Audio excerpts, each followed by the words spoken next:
Picture this. December 8th, 1963. A Boeing 707 circles through storm clouds over Maryland, waiting for clearance to land in Philadelphia.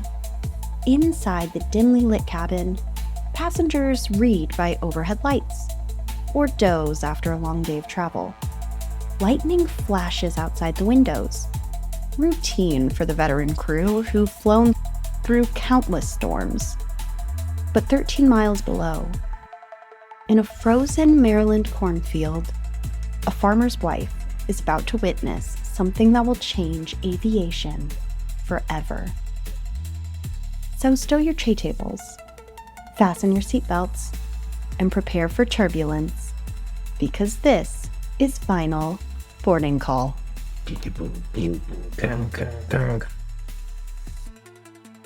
Hello and welcome to Final Boarding Call. I am your disaster-obsessed host, Alice. And I'm designated stay-at-home puppy Zach. Here we are, at home. Here we are, at home. And you might be able to tell, but I am a little sick. So I apologize for my somewhat nasally voice, more nasally than we're used to. And I'm always congested, so I'm just as nasally as ever. That's so true. Actually, for Christmas, I got Zach one of those magnetic nose strip things to try and open his nose so that he can breathe like a normal person. Yeah, we had never done any of the tests before, and it was hilarious to see her reaction of me just trying to breathe without one and then hearing it with one on. Those things really work. They work very well. It's not sponsored.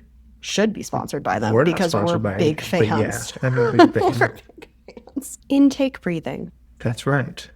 Thanks, Intake. Thanks, Intake. I have been breathing. Well, with that lovely intro, quick reminder to you, our friend, our listener, please rate, review, and subscribe wherever you get your podcasts. And you guys, this is not a drill. We actually have stickers. We have stickers. We've been saying it for almost a year. We've been promising. We've been promising, but guess what, guys? We have the stickers. And so all you need to do to claim your sticker is send me a screenshot over email. You can DM the Instagram, which Zach gets. Send us a screenshot of your 5-star review wherever you listen.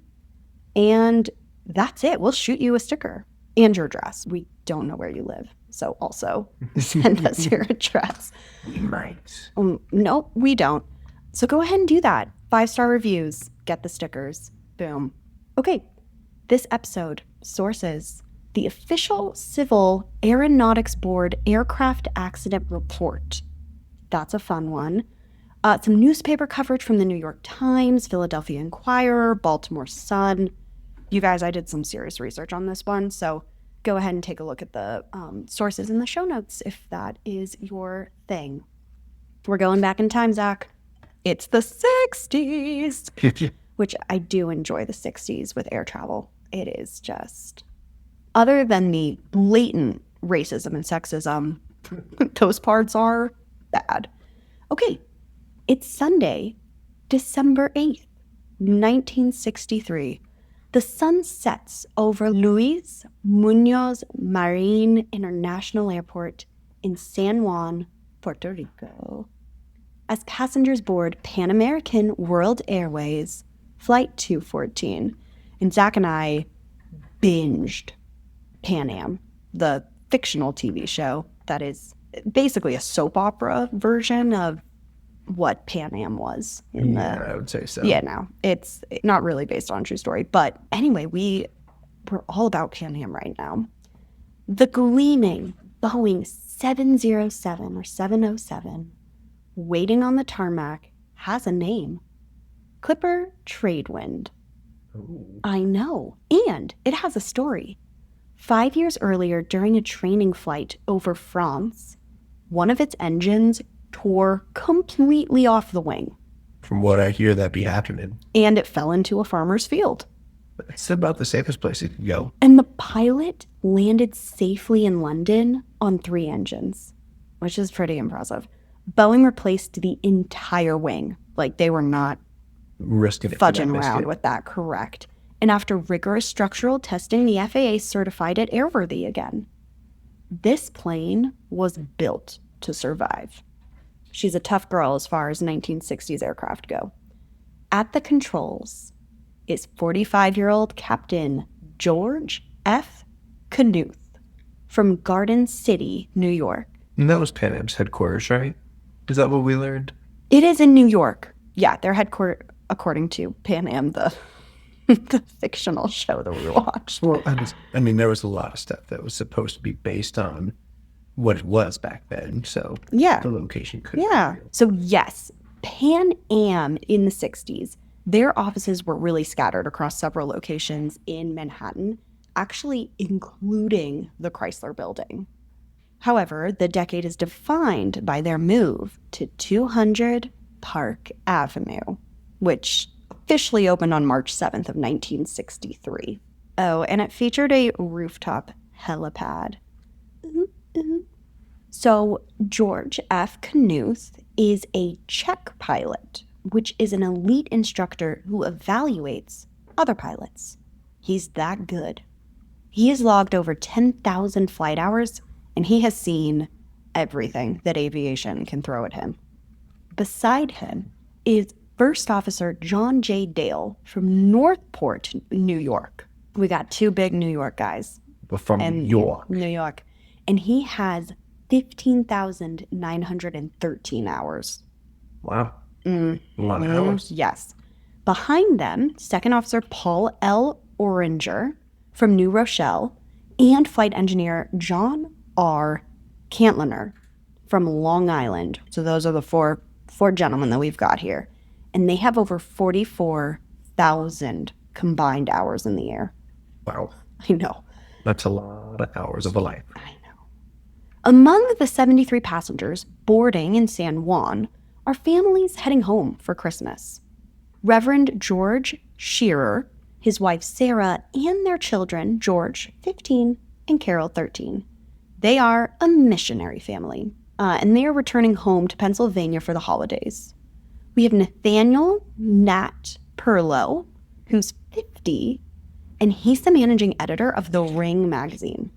Nathaniel Nat Perlow, who's 50, is managing editor of The Ring magazine, which has nothing to do with the horror movie that you're thinking about, but is actually a magazine about boxing. Oh, okay. That was good too, like engagements, like The Ring. I feel like it's much easier to have a whole magazine for boxing, though, than it is to have one for wedding rings.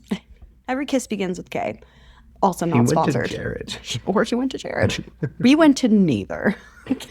So he changed his ticket from an earlier direct flight to get one last afternoon. Me. I've got a job to do, okay? So being lazy. Those guinea pigs are trying to knock down the house.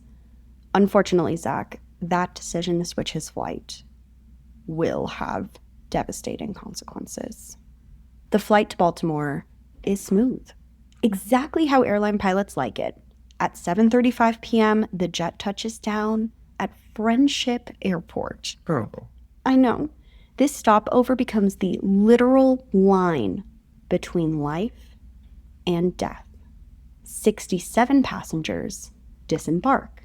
Among them is Bernard Bunny Gold, a prominent Baltimore furrier who's been in San Juan on a business trip. He'd actually planned to stay on the flight to Philadelphia for a late-night meeting, but at the last minute, decided he was too tired and he wanted to see his family. As he walks off the jetway, he exchanges pleasantries with passengers who'd been sitting next to him, a man who's staying aboard for the final leg. They chat about the weather forecast for Philly. Gold has no idea that he has just said goodbye to a dead man. Records show that at least 3 other passengers were booked on the Baltimore to Philadelphia leg, but they arrived at the gate minutes after the door closed. One man reportedly argued with the gate agent, furious that he had missed his flight. Within an hour, that delay will have saved his life. At 8:24 p.m., with 73 passengers remaining on board, Flight 214 lifts into the night sky for a very short hop to Philadelphia. This is a 30-minute flight. Yeah, it's not a big one. No. And it should have them on the ground before 9 p.m. Inside the cabin, flight attendants collect dinner trays. Parents are calming their kiddos. The cockpit crew executes normal procedures with practiced ease. Wait a minute. They got food on a 30-minute flight? Baller, right? We barely even get it on 4 hours. I'm telling you, it's the 6Ds. The 60s. It's a free-for-all. Friggin' real glasses. Just everybody gets real glasses and metal cutlery, and it's just crazy. Yeah, everybody had real glasses back then, except first class. They had, I don't know. Crystal. Yeah. Okay. Also, I'm just going to make a point to say how wild it is. I mean, most people have been very close to missing a flight if they are flyers, or have, in fact, run up on a gate that was minutes after the door shut. The plane is still there, but you cannot get on. And I can imagine the fury. And then finding out later what happens is... It's going to be wild. Yeah. Yes. That is insane. As Flight 214 approaches Philadelphia, the weather begins to deteriorate. At 8:42 p.m., Captain Knuth contacts Philadelphia approach control. The news isn't good. Ceiling at 700 feet, winds gusting at 30 knots. 5 aircraft are already holding, waiting for the storm to pass. Does 214 wish to attempt an approach or hold? Knuth makes the prudent call. They'll hold. They're cleared into a racetrack-shaped holding pattern over Delaware at 5,000 feet. The controller estimates around a 30-minute delay, with an expected approach clearance at 9:10 p.m. So that's a bummer, but it is, in theory, the safer choice to make given the weather situation. 30 knot crosswind is not That's ideal. A lot. Yep. The sky over northeastern Maryland becomes a layer cake of aluminum. At least 5 aircraft are stacked at different altitudes, each separated by exactly 1,000 feet. And they're all like in a circular holding pattern. NASCAR. I know. So Pan Am 214 circles at 5,000 feet. Directly above them, at 6,000 feet, National Airlines Flight 16, which is a Douglas DC-8, is also waiting out the storm. So they've got a couple buddies in this holding pattern with them. Inside Flight 214's cockpit, it's dark, except for the red glow of instruments. Knuth and Dale work the pattern, turning, flying straight, turning, rain drums steadily against the fuselage. Lightning flashes in the distance, illuminating the clouds in brief electric blue pulses. The crew of National Flight 16 above them later describes seeing St. Elmo's fire. We talked about this. Yes. And I know that episode's out because I listened to it. Yes. So we do have an episode out that really does a great deep dive on St. Elmo's fire. I'm going to briefly describe it here and what it means when you see it in an aircraft. So St. Elmo's fire, take a moment, look this up. It is unbelievable. It's an eerie blue-green glow of static electricity that dances across windows and wings in an aircraft. It's the charged particles coming through the air. Yes, Zach. Well done. It's actually harmless. It's just electrically charged air, and it's making itself visible. They even feel a lightning strike hit the aircraft, which is very scary. Yeah, sounds less than ideal. It's very scary. It's a bright flash. It's a momentary jolt, but nothing happens. The electricity flows harmlessly across the aluminum skin because it's designed to do that. Mm-hmm. At 8:50 p.m., Philadelphia approach checks in with Flight 214. Expect clearance at 9:10. Knuth's voice is calm and professional. He responds that they'll accept the clearance whenever it's ready. For this veteran crew, this is just a storm to wait out, one of countless that they have experienced throughout their very impressive careers. Yeah.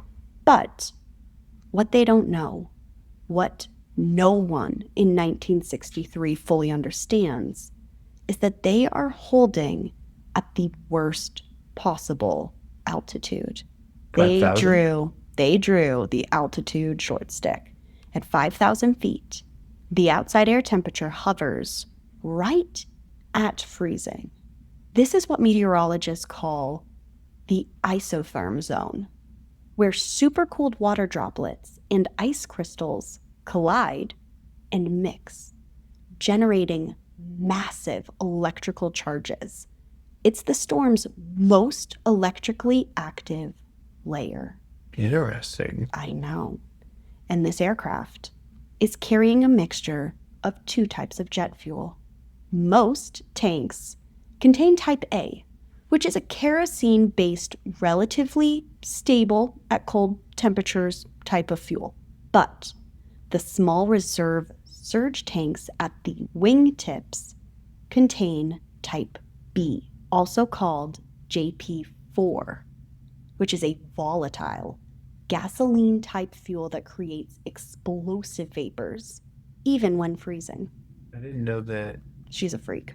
That airplanes ever had two different fuels. Yes. So I didn't either until I researched this episode. So these surge tanks are part of the fuel vent system designed to prevent fuel from becoming forced out of vent outlets during maneuvers. Makes sense. Yeah. Isn't that fascinating? I guess like race cars. Yeah, it's kind of like rollover vent valves. Yes. So they're small. They're just 5 gallons each. Itty bitty when you think of like aircraft size. But they are connected to all the main fuel tanks through a network of vent passages. It's interesting. I know. Inside those wingtip surge tanks, the fuel-air mixture has reached what engineers call a chemically perfect ratio. Not too rich with fuel, and it's not too lean. It's on a sweet spot. It's like a perfectly primed combustion chamber, and it is waiting for a single spark. And where are they, Zach? Where are they? Right in the lightning zone. They're in the lightning zone. This is bad. For 16 minutes, the aircraft has been circling through electrically charged clouds, building up massive amounts of static electricity on its aluminum skin. Commercial aircraft are struck by lightning regularly without incident, on average about twice per year. Per aircraft. On average, every commercial aircraft is struck by lightning 1 to 2 times per year. Wow. I know. That's and now a lot of aircraft. Yeah, it's a lot of lightning. Well, they fly through a lot of storms. But it is not an issue. The electricity normally flows across the exterior, and then it dissipates harmlessly into the air. Bippity boppity boop. I guess it's only a problem when it has a short somewhere and it manages to destroy an entire electrical system or something. This is a deadly combination that is happening in this story. It's the perfect fuel-air mixture, the freezing temperatures, the intense electrical buildup in the isotherm zone. It's creating conditions that no one in 1963 fully understands. Everything is converging toward a single catastrophic moment. And at 8:58 p.m., the first officer of National Flight 16, which is holding only 1,000 feet above Pan Am 214, is looking down through a break in the clouds. He sees it, a blinding flash of white light, far more intense than anything that they have seen all evening. For a frozen instant, the entire cloud deck below them lights up as if somebody has detonated a magnesium flare. What he has just witnessed is what meteorologists call a positive giant. It is a rare type of lightning strike that originates from the top of a storm rather than the cloud base. These bolts carry up to 10 times the electrical energy of regular lightning. Oh, wow. Yes, and they can strike miles away from the main range shaft. And regular lightning is already a pretty aggressive charge. It's unbelievable. This, I had never heard of these weather phenomenon before researching this episode. I learned a lot in this one. The bolt connects directly with the left wingtip of Pan Am 214. From the DC-8 cockpit above, the crew watches in horror as an orange fireball erupts from the left wing. The first officer will later testify that he saw a streak of fire moving away from the main body of the aircraft. He is watching the wingtip disintegrate in real time. Wow. Inside Flight 214, the explosion is instantaneous and catastrophic. The lightning strike has somehow ignited the fuel-air mixture in the surge tank. The resulting blast tears 15 feet of the left outer wing. Jeez Louise. Aluminum, fuel, control surfaces, hydraulics. Yeah. It tears it completely away from the aircraft. In the cockpit, warning lights flash across the instrument panel. The aircraft lurches violently to the left as asymmetrical forces take over. Without that section of the wing, there is no way to maintain level flight.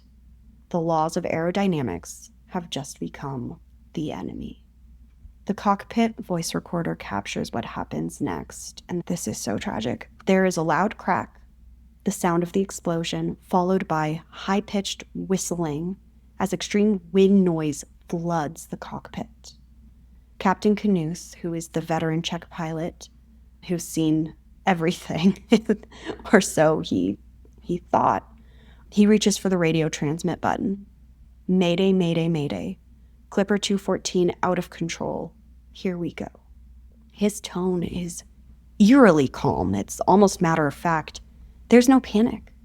There's no screaming. It's just a professional pilot's final observation of inescapable physics. But the cockpit voice recorder captures more than just that transmission. There are sounds of heavy breathing, of grunting.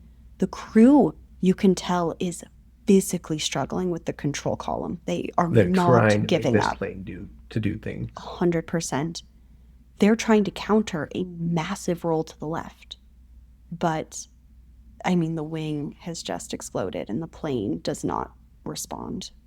The flight data recorder shows violent control wheel movements. They are fighting with everything that they have. The final words captured on the voice recorder, barely audible over the roar of the wind and tearing metal, sounds like, pull it. They are still trying to save the aircraft until the very last millisecond. 10.5 seconds after the initial explosion, the cockpit voice recorder goes silent. The aircraft's electrical system has failed. Either the wing separation tore through the main power conduits, or the engines began to shear off due to the violent spin. Mm-hmm. The recorder stops, not because the plane hit the ground, but because the plane's brain died while it was thousands of feet in the air. And I mean, I think for me, at least, as I research and tell these stories, the scariest part of all of this for me is those seconds. You think about being a passenger on a plane that is going down, and those seconds of just, you are completely out of control. It's completely terrifying. And I don't know, my heart just, it really breaks for all of the passengers that are on these stories that we tell. It's terror that I can't even imagine. In the Philadelphia approach control tower, there's a 5-second stunned silence on the frequency after the Mayday call. Then the controller springs into action, immediately stopping all other transmissions.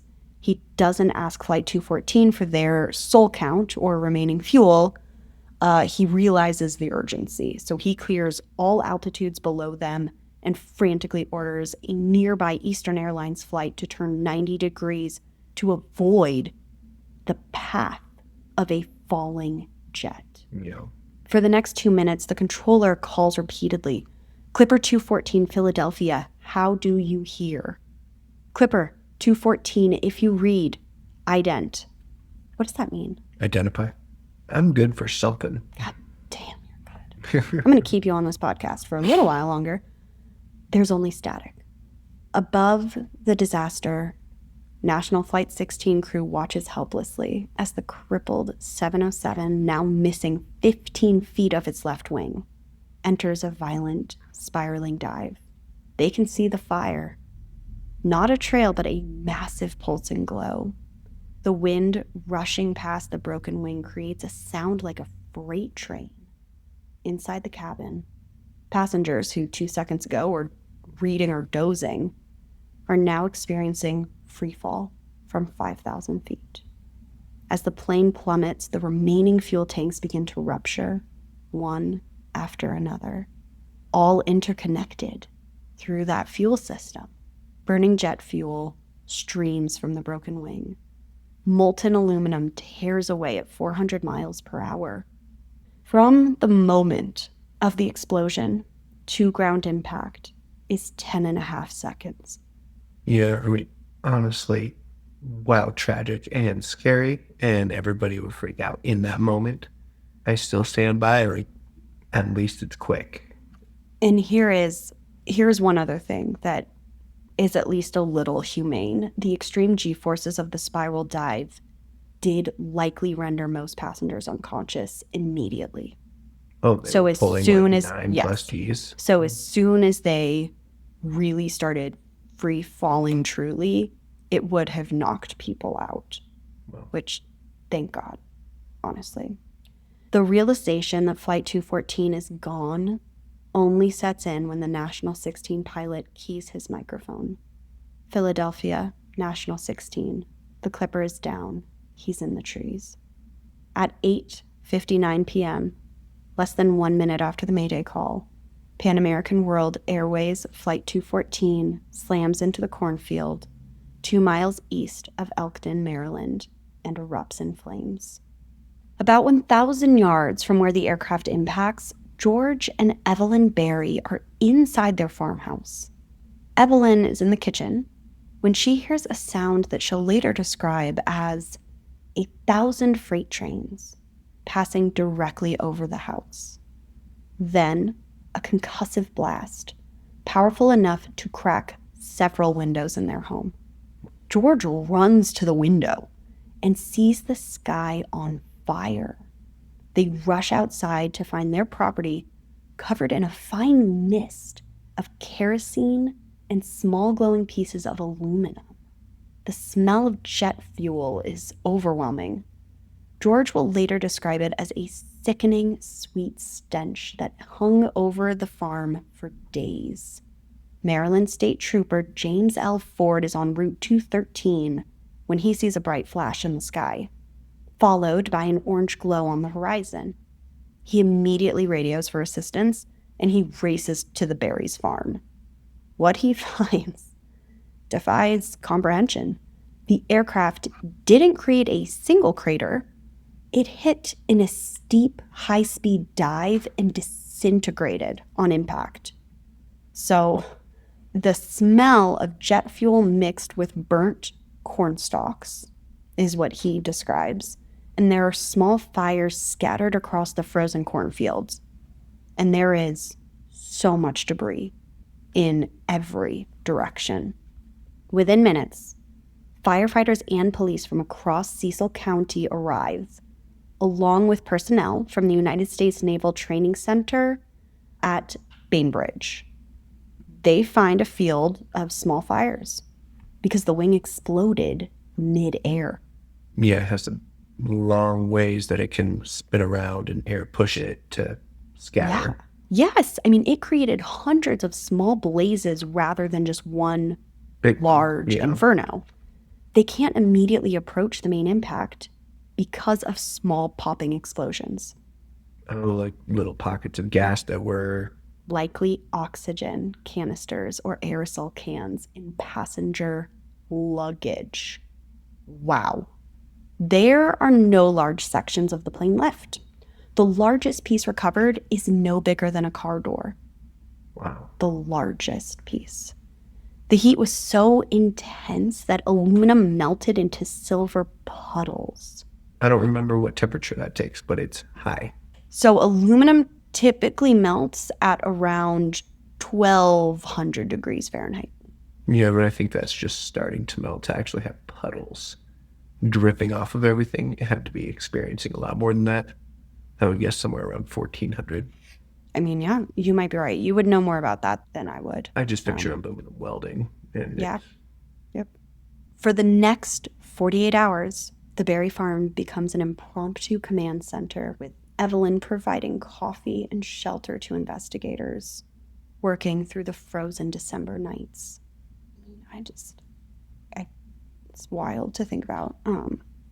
I briefly lived on a farm when I lived in Minnesota, and I don't know, when I was researching this, I just, that's where my brain went to, was the farm that I lived on and that huge property, and how nuts this would be to experience, and just tragic, horrible.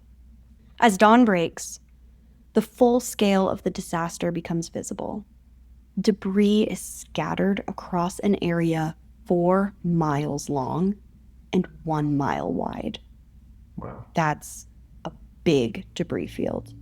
But there are 2 distinct wreckage paths that tell the story of how the aircraft actually broke apart. A straight line of wing pieces, the farthest nearly 2 miles from the main impact site, and a curved path of heavier components like engines, fuselage sections that stayed with the aircraft as it dove. A 40-foot wide hole has been torn in a country road. Windows are shattered in the Berry farmhouse. Trees are embedded with shrapnel. Personal belongings are scattered through the frozen mud. Children toys, businessmen's briefcases, and someone's reading glasses.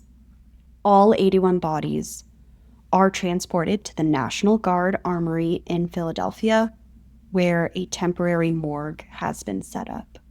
The identification process takes 9 days, using a combination of fingerprints, dental records, and personal effects. In many cases, investigators have to reconstruct victims' faces because there was obviously a lot of burning involved with this one. Yeah, and they try to match features with photographs that were provided by family members. This is 1963. There are no coordinated family notification systems, no victim support services, no crisis counselors dispatched to help. Really, it's just family realizing that their loved one never came home. Yeah. Yep, that's exactly it. And from television news and radio bulletins. That is how the majority of the families learn about this tragedy. And also, this crash happened just 2 weeks after President Kennedy's assassination. So a huge tragedy, massive tragedy, has just taken place in the country. And then this happens. Pan Am attempts telephone notifications, but news travels faster at this time, especially through broadcast media. Back in Baltimore, Bernard Bunny Gold arrives home and turns on the radio, and that is how he finds out about what happened. He later tells the Baltimore Sun, "It makes you feel very small and very lucky. I was sitting right there, and an hour later, that seat was gone." But there's something that haunts him, actually. He'd spend the flight chatting with the passenger next to him, the man who did stay for that final leg of the flight. And that because they had their goodbyes. Yes, and that passenger's death will haunt Gold for years, leading him to become a major donor to local charities as a thanksgiving for his own life. Wow. The Shearer family, their entire nuclear family, was wiped out in an instant. And they are mourned by communities on 2 continents. Their church in Lebanon and their home church in Pennsylvania hold simultaneous memorial services. And the boxing community mourns Nat Perlow. And the Ring magazine publishes a full-page tribute to him in their February 1964 issue. So, Zach, let's dive into the investigation. What the fuck happened? Planes are, in theory, supposed to be safe from being struck by lightning, but obviously something happened with this one. Within hours, the Civil Aeronautics Board, which is the predecessor to today's National Transportation Safety Board, dispatches investigators from Washington, D.C., sending in the top guns here. What follows becomes one of the most intensive aviation investigations in history. I believe that. This was something that, even at that time, they expected to be struck with lightning. So why did this one not work so happily? Yes.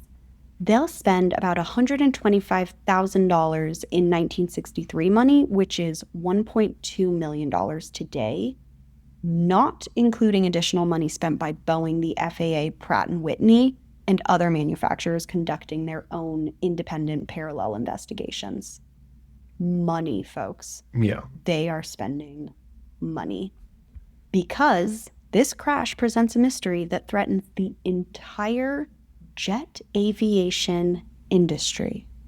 Before 1963, it was widely believed that lightning could not ignite fuel inside a metal wing because of something called the Faraday cage effect. The idea that a metal enclosure protects its contents from external electrical fields. By having its own grounding, I suppose. Yeah. I mean, I guess that was the theory. It's like the thing inside, even if that has a charge, if the thing on the outside can protect it, then you should be good. You should be okay. And if that thinking is wrong, which this flight is showing it might be, if lightning can take down a commercial airliner, then every flight going through a thunderstorm carries an unacceptable risk.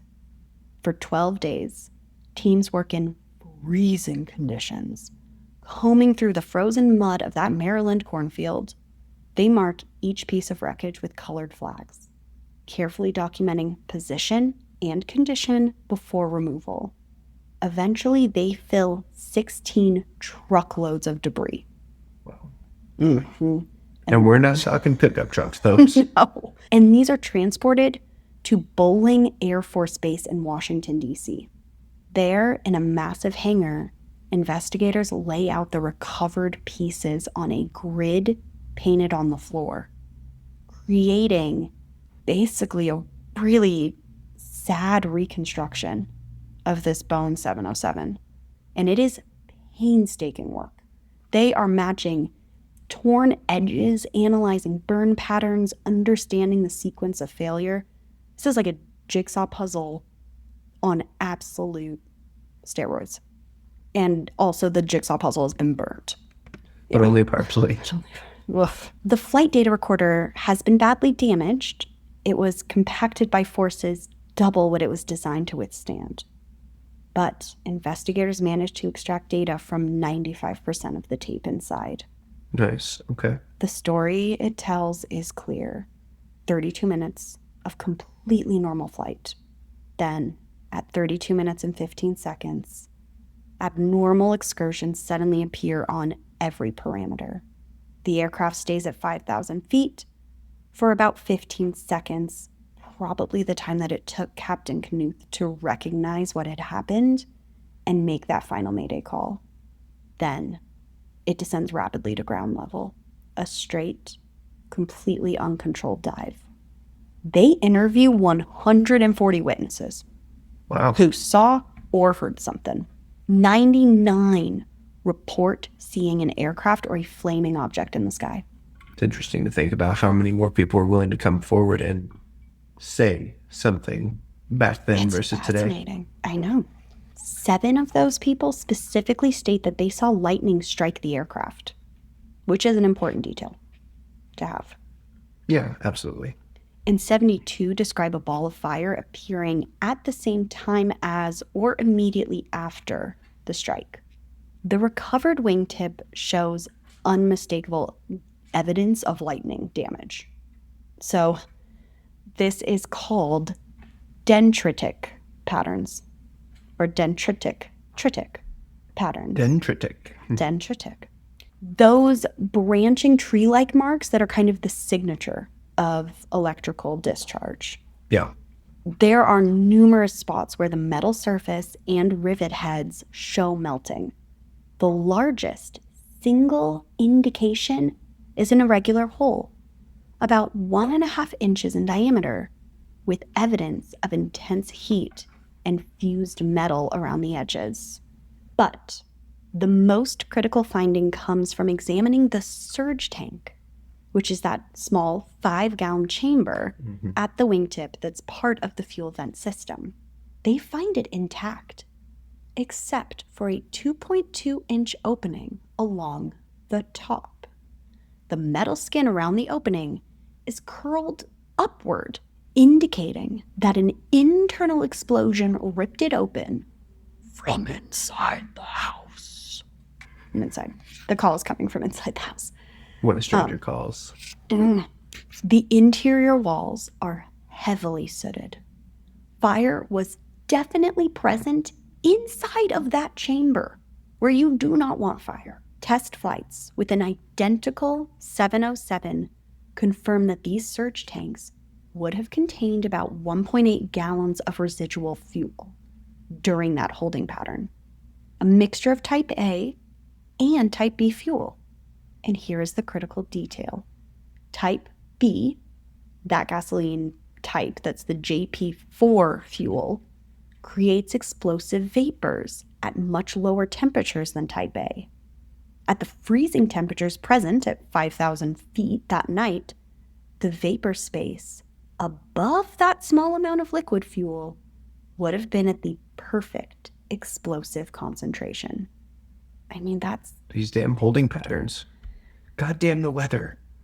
But despite examining every rivet, every access panel, every fuel probe, every surface discontinuity, they cannot find definitive physical evidence of exactly where or how the spark occurred that ignited those vapors.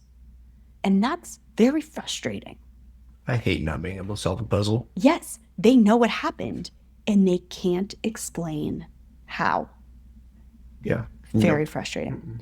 So instead of giving up, they call in the National Bureau of Standards to conduct specialized testing. What follows is essentially a detective story. We want you to blow a bunch of these up and see how this happened. I love a good detective story. Zach and I are doing a Myrtle book that we got for Christmas. Shout out to my sister-in-law. So here's what they're going to do. Using high voltage lightning generators, the NBS simulates strikes on sections of Boeing 707 wing structure, trying to recreate the ignition conditions. So exactly what you said, Zach. They're going to try and blow some shit up.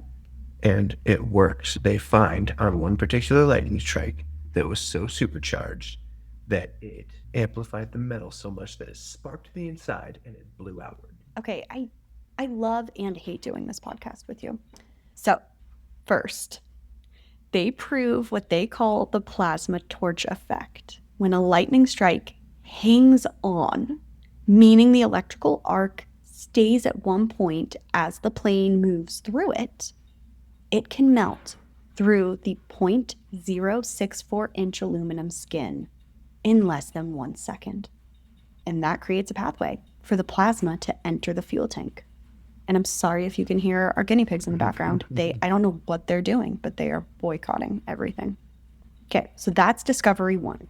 Second, they discover what they call the spark gap phenomenon. Even if lightning doesn't puncture the skin, the massive electromagnetic surge, I know, Zach's tooting himself on the horn, it can cause sparks to jump across the tiny gaps at mechanical joints inside the tank, between a fuel probe and its mounting bracket, between sections of vent line, basically anywhere that two pieces of metal aren't perfectly bonded together. Anything that's not one piece. Those sparks, though tiny, are more than sufficient to ignite fuel vapors. And third, and perhaps most importantly, they rule out simple skin heating through conduction as the culprit. So for ignition to occur, they determined that there has to be either a physical puncture or a spark at a mechanical discontinuity. It doesn't like you either. This narrows down the possible mechanisms considerably. But even with all of this testing, they still can't definitively prove which specific mechanism caused the ignition on Flight 214. The evidence was so badly damaged in this crash, and the conditions are, frankly, too complex to fully recreate. Like, you're going to send it up into the sky again? Especially for that era. Yeah. The 60s was not where they had all of the testing stuff. Oh, yeah, baby. We're early 60s here. I mean, I'm so impressed that they were able to do this level of investigating to begin with. So they do release a final report, and they release it on March 3rd of 1965. The CAB concludes that the probable cause was lightning-induced ignition of the fuel-air mixture in the number 1 reserve surge tank, with resultant explosive disintegration of the left outer wing and loss of control. Makes sense to me. Couldn't have said it better myself. I mean, surely. But they also include a pretty remarkable admission. The current state of the art does not permit definitive conclusions about all as recognized, and additional programming is planned. In other words, they know lightning caused it, but they can't explain how. They're going to need technology to come a little bit further so that they can mess with it a little more. That's exactly it. It's really a humbling acknowledgement that highlights just how much the aviation industry still has to learn about protecting aircraft from nature's electrical fury. Yeah, there's some wrath in Mother Nature. Yeah. But what the NBS, at this time, the NBS, what these findings do provide is a roadmap for preventing it from ever happening again. So let's talk about what they do. Within rubberized sealant at every joint lab. Okay. Is that your guess? Well, it would make sense. Okay, here we go. Within 5 days, December 13th of 1963, the FAA issues an emergency directive requiring immediate installation of static discharge wicks on all Boeing 707 and 720 series aircraft. These devices are those small spike-like protrusions that you may have noticed on the trailing edges of wings and tail surfaces when you look at an aircraft. You guys, you can see this on the airplane. Look out your windows. Look at an aircraft if you're in the airport. I love with a passion when we do cases and you can physically see the impact that a horrible tragedy had on the industry. All of these things still on every plane today. And this one, we can see. So what these do, I didn't know what these were or what these did, but I noticed them because I love looking at aircrafts. They continuously bleed off static electricity that builds up during flight, reducing the chances of sudden, powerful electrical discharge finding its own path, potentially through a fuel tank. So, you guys, next time you board a plane, look at the wings. Those small rods that are sticking out from the trailing edge, they are there because of Flight 214. You can horrify the person sitting next to you on the plane by telling them the story and saying, that's why those are here. I don't recommend doing that. You can't, though. People look at you weird.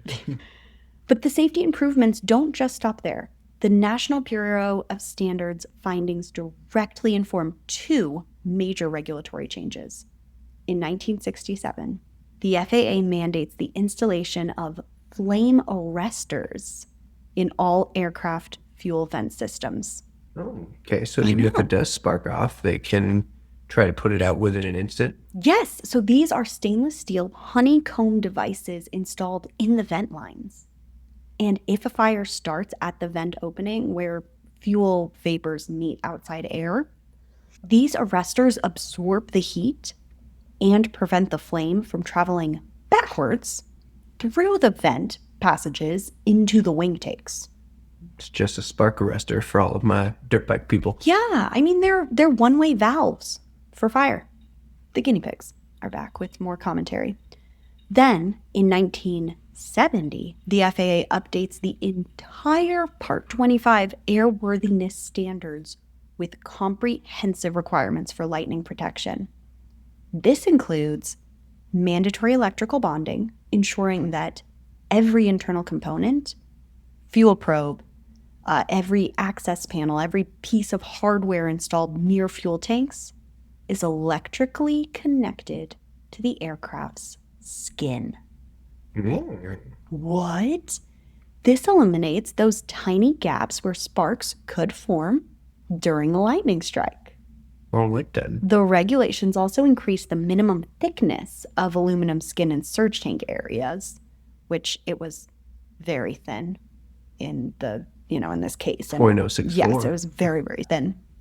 And by thickening it up, it makes it much harder for the plasma torch effect to burn through. These changes have been remarkably effective. Not a single U.S. commercial passenger aircraft has been lost due to lightning-induced fuel ignition. Oh, okay. I say U.S. commercial passenger aircraft. Because it's important that we say that because Lonza Flight 508, which we did cover, that was a lightning strike that took that bad girl down. That is a crazy story. And we released that one on Christmas Eve, which is the anniversary of when Lonza went down. So anyway, not a single U.S. commercial passenger aircraft.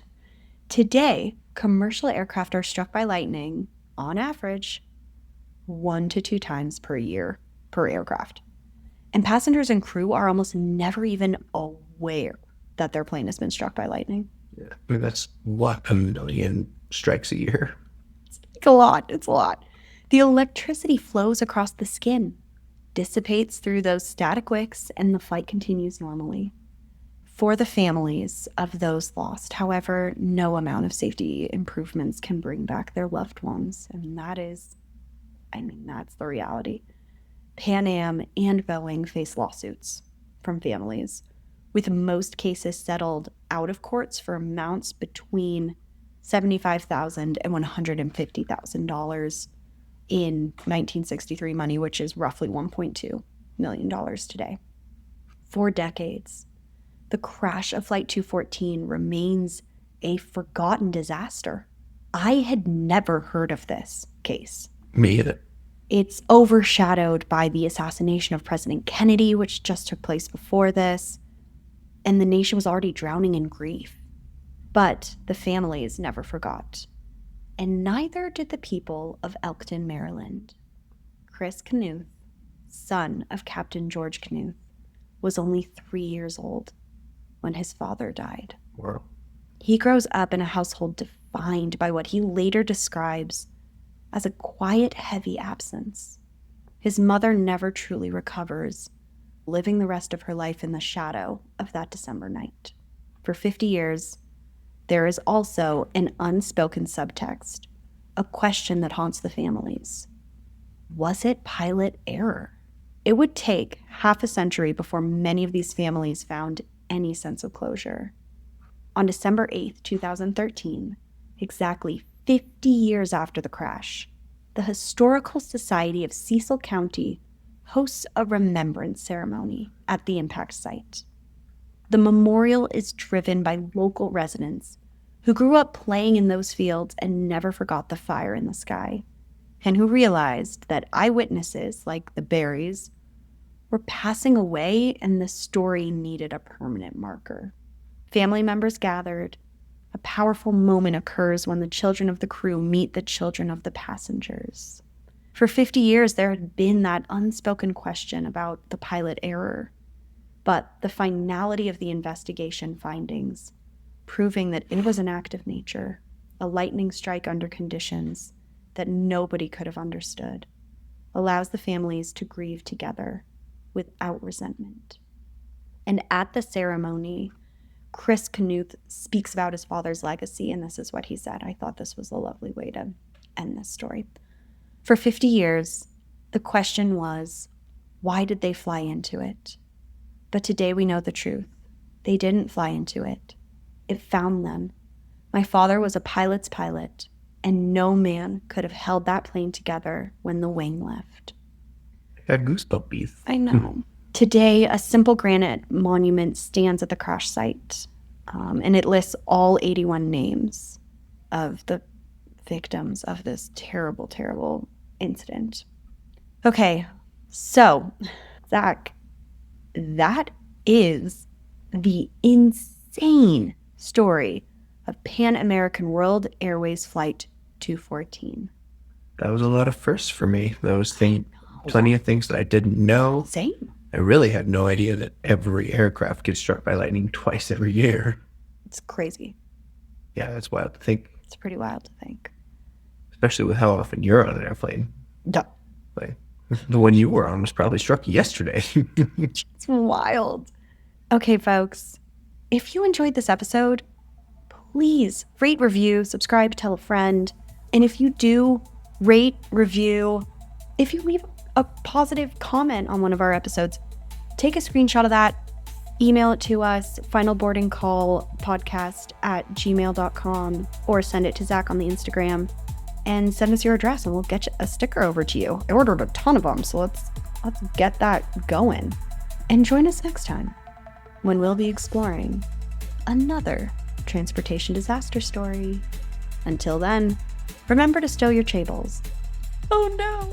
Remember to stow your tray tables, fasten your seatbelts, and prepare for the unexpected, because not every trip reaches its final destination. Goodbye. And stay healthy. Woo. We're going to give a quick shout out to Simon, who's calling us in the middle of this recording. Hello, dear. Hi, Simon. You're on the podcast. Make a shout out. Make a shout out. You're on the podcast right now. Hey.